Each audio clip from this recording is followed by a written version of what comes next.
Welcome back to Mental Wellness Evolution. I'm Jeff. Thanks for being here. Tonight, we're talking about alcohol and drugs as a solution. Okay. Now, if you're hearing this right off the bat, you might be thinking, oh, is that the solution? Well, no, that's not actually the case. But in many ways, if we start to look at what it's actually accomplishing for us, we're using it as a solution to deal with stuff that's going on inside of ourselves. So Gabor Mate, who's one of my absolute favorites, says that oftentimes alcohol and drugs is not the problem. It is our attempt to solve the problem.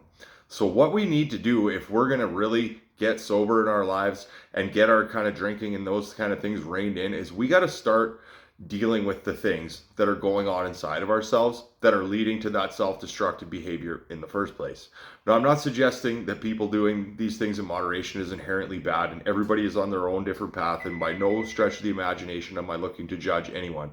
But I'm talking to people like myself who, you know what, it was a problem for me. But it was actually my attempt to solve what was going on inside of me because I didn't know how to deal with my emotions. I didn't know how to deal with what I was feeling. I didn't know anything other than that if I had a couple beers or whatever, that I could go out and all of a sudden my mind would kind of stop and I could go out, and even if for a few hours, that I could get a little bit of relief from what was going on inside of myself. The problem with this is that those things never go away.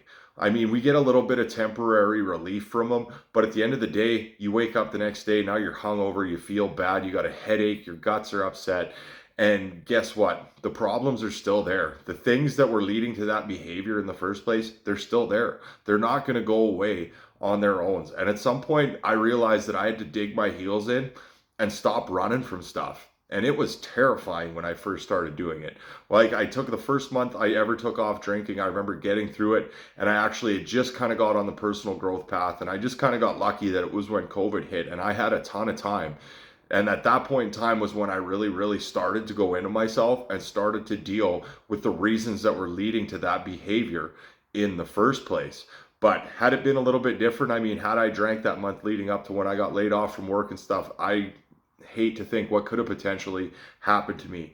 But what happened is I started to go within myself and I started to bring up the things from the past, and I started to deal with some of the toxic shames, and I started to deal with my issues that were leading me to those types of behaviors to begin with.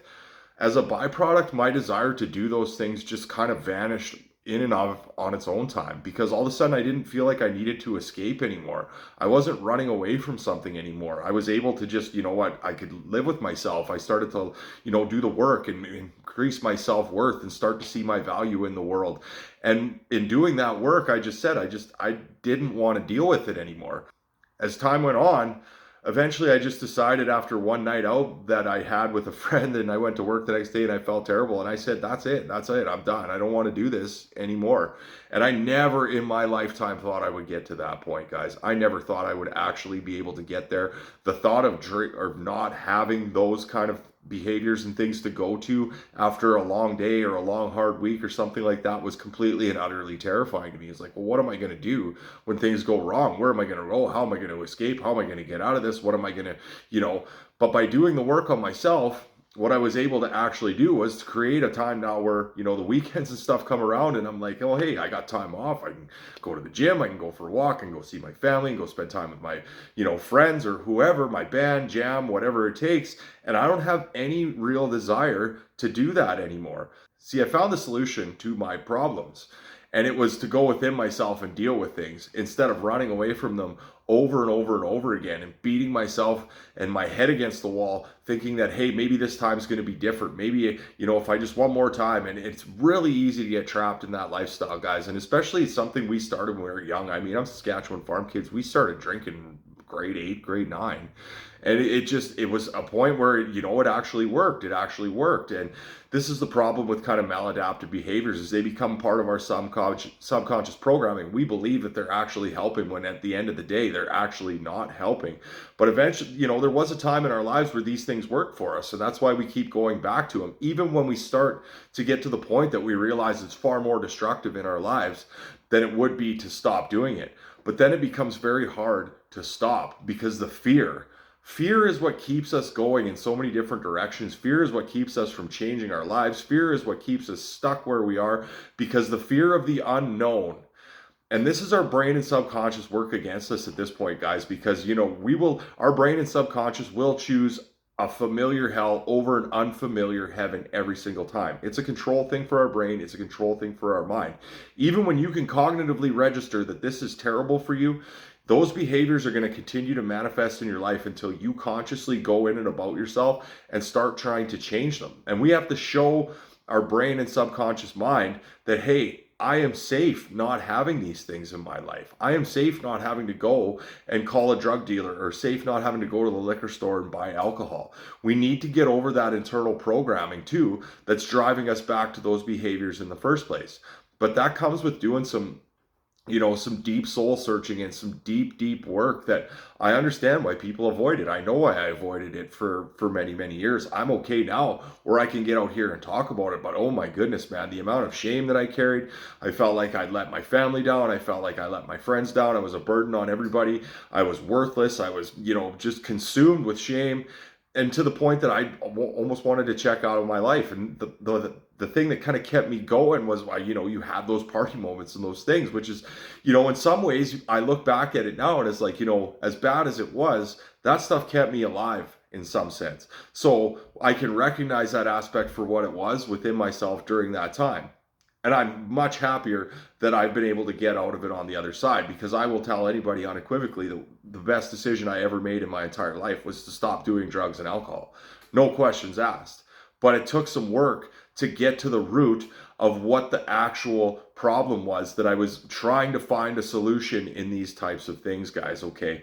So we need to work on getting, if you're going to quit drinking, you got to start having those good coping mechanisms, those good adaptive behaviors, and those things that you can turn to instead. You might need to go start doing some therapy. You're going to have to do some soul searching and some shadow work and start digging in a little bit out and asking yourself, why do I keep doing this in the first place? And it's very interesting too now when I'm sober and I go out, and sometimes you talk to people and what do they say? Drunk words are sober thoughts. And all of a sudden the filter comes off. And how many people I talk to that literally just want to quit drinking and want to quit partying and stuff, but they just don't know how, or they don't believe that they can do it. It's kind of heartbreaking in a sense, because I know what that's like. And I know that a few years ago, like, I would have looked at a guy like myself out here talking about this stuff and been like, he's just babbling his bullshit. But it was literally a life-changing thing for me. But it had to happen that I had to go inside and deal with the actual problem. It's like alcohol is essentially, drinking is consider it like, hey, I've got pain in my elbow from something, and your doctor just says, well, give you a Tylenol. Well, it's like, well, the pain is gone, but the root of the pain is still there and it's going to come back. Same type of thing with alcohol and drugs, guys. It eventually, it'll eat you alive, and it doesn't fix anything. It does not solve any problems. It's just a temporary, check out of what's going on inside of you. And I'm not saying people can't do this from time to time, guys. Like, by no stretch of the imagination am I saying, hey, you should never go out and drink or do anything like that. But when you're like me and I was, and you're drinking every single day because you can hardly live with yourself in your life, there comes a time where you have to kind of dig your heels into the ground and look at it and be like, okay, I either need to make a change here, or I'm probably going to die. Is where you get to that point. And it's a terrifying point to be at, guys. But, we can rise from the ashes like the phoenix. We can become a way better version of ourselves. We can deal with all our issues and the things that are going on inside of us. And that fear keeps us stuck. But moving through that fear, what do they say? Sometimes on the other side of that fear is everything you've ever wanted in your life. I never thought I'd be as happy as I am right now when I was in that state. I didn't think I'd get to this point ever, regardless.